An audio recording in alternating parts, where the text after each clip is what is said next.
Welcome to Sporting Monday, this 20th day of January 2025. It is with a heavy heart that we begin today's show as the football community in Kenya mourns the passing on of Robert Donald Munro, fondly known as Bob, founder of Mathare United, after prolonged illness. Now, Bob's legacy in Kenyan football will be forever cherished, and today we reflect on his invaluable contributions to the sport. Now, on today's agenda, we turn our focus to the Confederations of African Football's CAF decision, that is controversial decision, to postpone the African Nations Championships tourney, CHAN, until August. Now, is Kenya to blame, or the blame lies elsewhere? Speaking of CHAN, Kenya has been placed in Group A, arguably the group of death, and might actually, I can say this, might need to buy a life support machine to be able to survive this group, which has formidable teams like Morocco, Angola, and the DRC. And in our ongoing Stadia series, we look at the shame of Mombasa Stadium and the Afra Stadium in Nakuru. In athletics, the indomitable Eliud Kipchoge is gearing up to showcase his legendary prowess at the London Marathon, that is in April this year. Will the GOAT have the endurance to clinch yet another victory, his fifth to be precise? This and much more lined up for you with my expert panel. I have Jacob Isia on my left and Steve Chitera on my right here. And on the scoreboard, we have Zita Jimoy. Good morning. I'm your host, Wycliffe Orani, sitting in for one Isaac Swila Tijan. Let's get into it. Over to you, Zita. What do you have for us? Thank you so much, Orlando. Of course, a lot of reaction after the draw that happened at KICC on Wednesday at 8 p.m. Manze, kuna wale watu walisema hii group tutafinish kumalo, na kuna watu walisema hii tumekuwa group of death. So we'll be going into details about the group, that what happened during the draw. Utajua group B watakuwa na nani, group A ushapewa leakage, utajua group C ni nani, group D nani atakuwa hapo. So we'll be giving you all these details here. Please don't go away. And again, don't forget, we have our next segment, that is pop-up, of course, team of the week, player of the week, and then goal of the week. So don't go away. We will be here with you, giving you all these details. Back to you, Randy. Indeed, thank you very much, Ziti Jimoy. Now, let's take a look at our question of the day in regards to the passing on of Bob Munro. We're asking you today, what is your tribute to Mathare United founder Bob Munro, who passed away on Sunday yesterday? What is your tribute to Mathare United founder Bob Munro, who passed away on Sunday after prolonged illness? You can send your responses to SMS line 22422, and then we'll have, also you can hashtag Sporty Monday and at Citizen TV Kenya, that is on X. We'll sample your responses as we go along in this show. Now, you've had the question of the day. We are talking about one Bob Munro, 78 years of age, a visionary soccer administrator. What are your thoughts about this legendary administrator of soccer? What do you specifically remember about him? Yeah, Isia. First, I want to pass my very sincere condolences to the family of Bob Munro.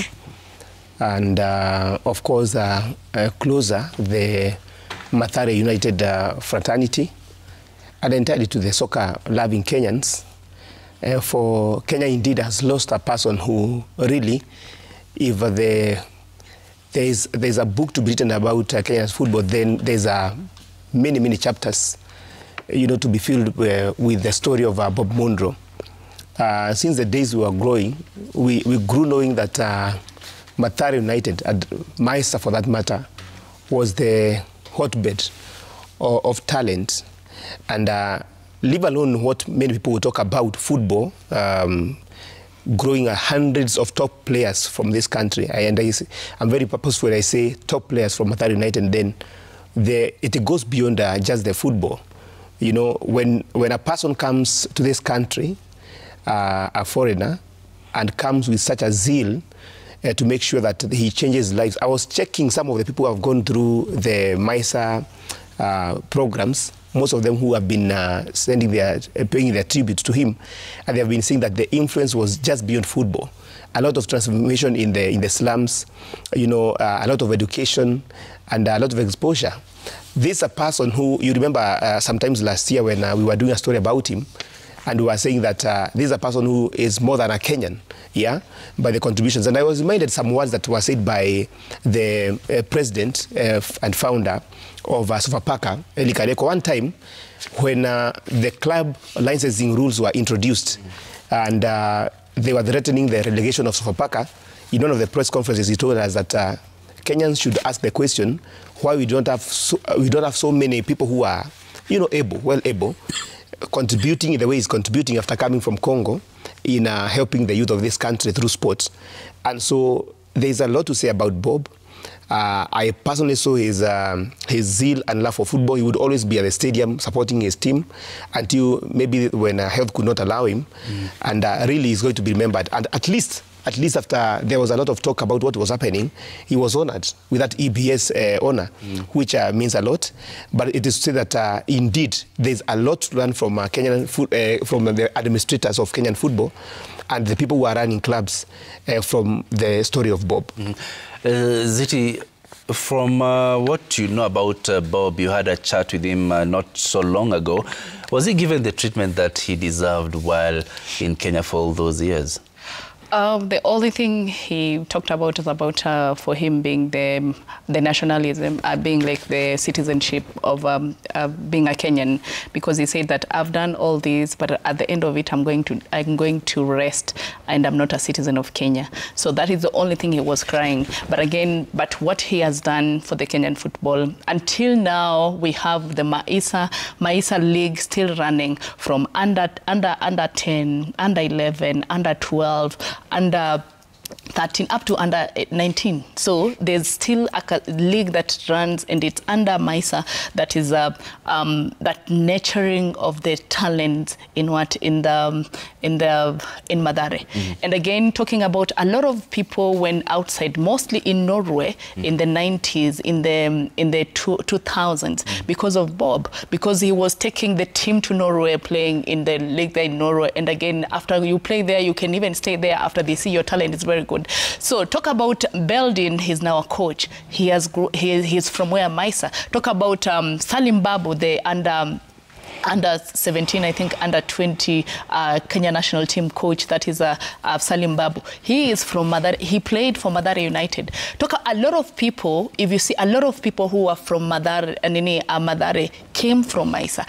I played for Maisa tournament when I was still young, when I was playing football. So he has done a lot, just putting that mind in small boys, in small guys, that you can do it in football. Yeah. And to you, Shitera, you've been a beneficiary, as you said, of Bob Munro's work in Mathare, and you've seen the government of the day back then, let's say specifically in 1987, when Maina Kamanda was the Minister for Sports, being frustrated concerning work permits thrown left, right, center. What can you say about that and his life in Kenya? Was it what you wanted it to be, despite his achievements? Probably not, because Bob Munro, may his soul rest in peace, really looked forward for a country that is football enabled, and you could clearly see that through his works, and strategically setting base in the slums of Mathare, and the effect really trickled down to the neighboring estates. And as you clearly put it, he combed through Mlango Kubwa, Huruma, Isli, where I was brought up, Kariobangi, all around the estate that were touching the Mathare slums. And he brought the change that really could clearly be seen. You know, life around the slums is not all that rosy. The aspect of drug abuse, alcoholism, you see, and crime is really high because of lack of opportunities. But he brought up an opportunity closer to the young talent in Mathare, and many benefited. And as I usually say, and people think that I've been joking about it, I decided to take a different path. Had I taken the path of football, probably would be talking about me in many ways. But a classmate, a schoolmate in Arnold Origi, I usually challenge you, look for him personally. He will tell you. I went to school with Arnold Origi at Isli High School. Yeah. And that is where that talent was tapped. We used to have a very tough and serious a competition between Isli, Jamhuri High School, Aquinas, Pumwani, and Ofafajiriko, and Highway Secondary School. So when I talk about football, when you hear me talk about football, it started at that level. And look at what Bob Munro built from the scratch. And a team outside the Premier League coming on to win the more coveted Moi Golden Cup in 1998. It was not a mean feat. This is a team that was determined. You remember the goals that were scored by Jack Oguda, former KPL CEO, and Francis Kimanzi, Asman Gaiwa, but Francis Kimanzi was the captain, receiving that trophy from the late President Daniel Toroitich Arap Moi. And I think it was a tournament which was properly organized with so much to talk about. The prize money, I think it was the most talked tournament in Kenya. Very vicious in competition. Remember, Mathare United coming head-to-head with FC Leopards in 2000 and beating them to clinch the Moi Golden Cup for the second time. And Chitara, before you forget about KPL, 1998. Doing Remember, very well. as Zita said, KPL. Mathare United they won the KPL in 2008. And again, he's the founder of KPL. KPL was doing very well, players. I was coming to that. Yes. He has nurtured players. Talk of Francis Kimanzi, Ezekiel Akwana, Jack Oguda, Morris Wambua, Odede Walter. That list is, Chidera, if you were to mention endless. It's endless. Even now, 70% of people now, they're from Mathare. It's good for a generation that don't know who Bob Munro is. It's good to tell them. Yeah. In 2008, when they won the Premier League, Bob Munro became the first chairman of KPL, and he changed the landscape of football in Kenya. Remember, this is the time that Kenya scored the highest at the FIFA ranking, I think position 67 or 69, 2008 to 2010. We are really doing very well. And even as we speak of Bob Munro, so much will be said about him, and I just wish that his desires were accomplished, because he's a person who really brought so much difference in our football landscape. Indeed, Chitera, and of course, as you've said, whenever the name Bob Munro is mentioned, what quickly comes to mind is the Mathare United Sports Association, or simply MISA, the body he founded in 1977, and which birthed the Mathare United Football Club, producing many top footballers in Kenya, including Dennis Oliech. However, unbeknownst to many, the Canadian has had a decorated work history with some of the world's leading organizations, such as World Commission on Environment Development and even the United Nations. And as Zita Jimoi now reports or recounts in this special report he did a few weeks ago, Uncle Bob, as he was fondly known, is hailed for revolutionizing Kenyan football, which earned him the moniker Father of KPL. But his achievements aside, Kenya seemed to have forgotten Uncle Bob, a man who gave so much, living in this country for over 35 years. Let's take a look. The story of Bob Munro is long, winding and beautiful. From Canada, his country of birth, to Kenya, a place that has become his second home, he has seen and experienced it all. I'm not here by accident. I'm here because I've spent a lot of my life working for Kenya even before I moved here. But what many do not know is that Bob has worked in the development sector for nearly 15 years until he and his wife decided to relocate permanently to Kenya, where he came up with the idea of opening a sports and development initiative, and in the process formed the new famous Mathare Youth Sport Association that was in 1987, which gave birth to Mathare United Football Club 7 years later. In 87, August, I'm watching these kids playing and I'm thinking, why shouldn't these kids get the same chances I had as a kid to play real sports with real coaches, with real referees, with real equipment? And that's how MISA started and why it started. MISA is unique in that its entire leadership structure is made up of young people. Each zone in Mathare elects a chairman and vice chairman from among the young players. It's owned and managed by the youth. And that's why it still exists today, is that it doesn't depend on a founder or one person. If the chairman is male, the vice chairman is female. And the following year, it's the other way around. Since most of the families in Mathare were led by single mothers with few leadership opportunities for the youth, Bob found it fit to have a youth-led league and therefore established the Mathare Youth Sports Association, which benefited most girls and boys. Ilikuwa kila weekend lazima kukuwa na hii ligi ya MISA, kulikuwa na ligi ya MISA. So like kila weekend, hata sometimes ilikuwa zote midweek, unakuta uko busy. Kulikuwa na hizi community services lazima zifanywe. So ilikuwa inatoka kwa mtaa, inatoka pamoja, inatoka out of drugs. Nilianza na MISA, imenitoa kwa streets, kitu ya kwanza. Na mambo ya pili ni kumekuwa na tona ligi ya MISA. Nimecheza nikiwa kwanzia nikiwa 8. Some of whom went on to Norway for the first time just to play football, and this opened up the floodgates of opportunities. Kwenda Norway hiyo time tukiwa wadogo wales, kupanda ndege, kupata na walami, mchezeo tona. Hiyo time tulikuwa deadly mbaya sana. Tulienda huko tulitoka unbeaten by the way. Watu wengi huku mtaa wamepanda ndege juu yake. Wacha niseme tu hivyo.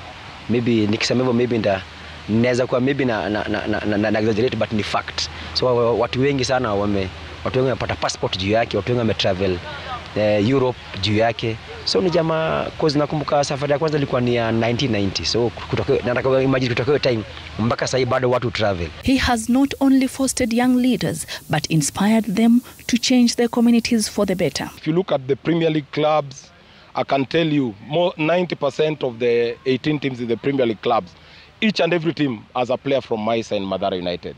Most of the coaches, the other day we were looking and you'll find that almost half of the coaches who are in the Premier League club and quite a number in NSL are from MISA and Mathare United. There's no corner of this country you can go and you'll find that you won't get an alumni. When Mathare United was relegated to the National Super League at the end of the last term, with questions of match fixing hovering over the team's head, it hit him hard. He says, in fact, his terms, this is his lowest moment, insisting match fixing should be criminalized. But it was a disappointment particularly because we were largely relegated because 2 veteran players, one a central defender and the other a key midfielder and assistant captain. Like in Europe, we need to criminalize. In Europe, if you're a referee or a player or anyone who fixes matches, you go to jail for 3 to 5 years. We just need to change our laws, and there's lots of examples in Europe of how you change them. His act of bravery leaving his native Canada, a country with functional systems and robust society structure, to settle in Kenya was God sent to the kids of Mathare as it helped transform their lives through MISA. The number of youth who have said that to me, if it wasn't for you, I'd be dead. Yeah. I said, what do you mean? All the kids I went to primary school with, those who weren't in MISA, they're all dead. Bob and his wife Ingrid have 5 kids and 7 grandchildren. But in an ironic twist, his application for the Kenyan citizenship has never seen the light of day for a man who has given so much more. Ingrid and I have lived half our life outside of Kenya and half our life inside Kenya. And so where's home? Home is where your family is. And our family is in Kenya. It was an advantage for a while, because in FKF you have to be a Kenyan citizen to become the president. Now, I was fighting corruption and that, and it's very easy for them to say, he wants to become the president of FKF. So not being a citizen was an advantage in that they couldn't assume I had ulterior motives, that whatever I did, they had to take it for its face value. Bob moved to Kenya 39 years ago, and he has transformed a lot of lives through MISA. And more than a half of his family are Kenyan citizens. Surely, Bob deserves to be a Kenyan citizen as well. I'll I'll die in this country, and I'd like to die as a Kenyan citizen. Now at the twilight of his life, Munro has lately been ailing. He has in the last few months undergone 3 surgeries at the city hospital, but he bore it all with grace and is on a recovery path. I had some challenges last October. And it was clear I needed some operations to deal with those challenges. But I'm stable. But I have a very low level of energy. My hemoglobin levels are way down, which means oxygen is not getting into my bloodstream, into my muscles. And so I have some mobility issues. Looking back, he is full of the praises of the progress made in the Kenyan Premier League and urged the leaders to return the Kenyan game to its former glory. In 2010, 2012, 2013, 2014, the Kenyan Premier League was the most admired league, one of the most admired leagues in Africa, for being corruption-free, for competitiveness, fair play and sportsmanship, and excitement. And it was owned and run by the clubs. And frankly, we need to go back to the future and reestablish KPL and the Premier League as owned and run by the clubs as it was before, and get back to the stature we had in Africa before. Reporting for Sport Monday, I am Zita Jimoi. Indeed, thank you very much, Zita, for that recap of the life and days of Bob Munro. Now, let's take a look at some of the leaders who have given their tributes to the late Mathare United founder and MISA founder, Bob Munro. We start with His Excellency the President, William Ruto, who says that... He says Bob Munro was a pillar of our sports and a firm believer in youth development. His drive made football thrive in Kenya was extraordinary. Yeah. And Bob expertly spotted and nurtured talent and brought sanity in the game. Our thoughts are with the family and the sports fraternity at this dark moment. Rest in peace, Bob. That is from President William Ruto. Then we go to FKF President Hussein Mohamed, who says Bob Munro was a true hero of Kenyan football and a selfless leader, honored with the Elder of the Order of the Bannings PIBS during Kenya's 60th Jamhuri Day celebrations. He played a key role in professionalizing the KPL and supporting grassroots football development. My condolences to his family, friends, Mathare United, MISA, and the entire Kenyan football community. Bob's legacy will inspire generations. Rest in peace. And Football Kenya Federation, we join the following the football community in mourning the loss of Bob Munro, the founder of Mathare United and a true champion of grassroots football in Kenya. His contribution to the sports and the community will forever be remembered. Indeed, and this is the statement from his wife, Ingrid Munro, who broke the news of Bob Munro's death. She said, the family of Robert Donald Munro would like to announce his death. My darling husband, Bob, as he is affectionately referred to in Kenyan football circles, has been in and out of hospital for the last 6 months due to respiratory problems. A beloved father and grandfather, he breathed his last on Sunday, January 19th, 2025. That is yesterday at his residence in Westlands here in Nairobi. Further updates will be provided in due course. And that's why we're asking you this question today. What is your tribute to Mathare United founder Bob Munro, who passed away on Sunday? What is your tribute to Mathare United founder Bob Munro, who passed away on Sunday? You can send in your responses to 22422, that is the SMS line, and at Citizen TV Kenya on X, and also at Wycliffe.